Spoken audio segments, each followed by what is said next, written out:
Talent ఉంది, రకరకాల రంగాల్లో వెళ్ళాలనుకుంటున్నారు. సార్ కూడా చెప్పాను, నేను రెండోసారి చెప్పాను, భారతదేశానికి యువత ముఖ్యం. World highest youth in India.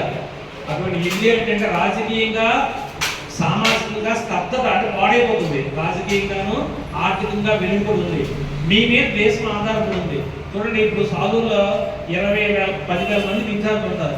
ఈ 10,000 మంది విద్యార్థుల్లో మీరు 50 మంది 20 రోజులు కంటిన్యూగా వస్తున్నారంటే of all the students you are the best students. ఎందుకంటే మీరు కంటిన్యూగా వస్తున్నారు, అందరూ బాగా వింటున్నారు, పిల్లలంతా సరదాగా ఉన్నారు, అలా పెడతారు, ఇది కామన్. ఎందుకంటే ఎన్నిసార్లు అలా పెట్టినా మేము మనసులోని బాధపడం, సంతోషిస్తాం. కానీ ఏంటంటే డిసిప్లిన్, క్రమశిక్షణ అని చెప్పేసి చెప్తూనే ఉంటున్నాం. మనకి ఈ వెన్యూ ఇచ్చింది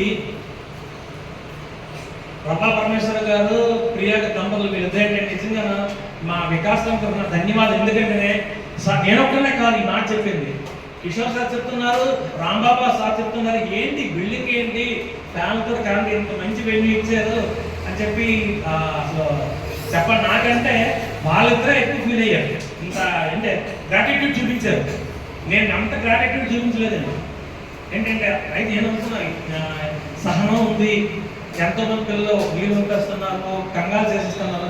వాళ్ళలో ఉన్న గొప్పతనం గ్రహించండి. ఎన్నిసార్లు నేను చూపిస్తానా, ఈ పిల్లలు చూస్తాను, చాలా మంది వస్తే వద్దని చెప్పి అది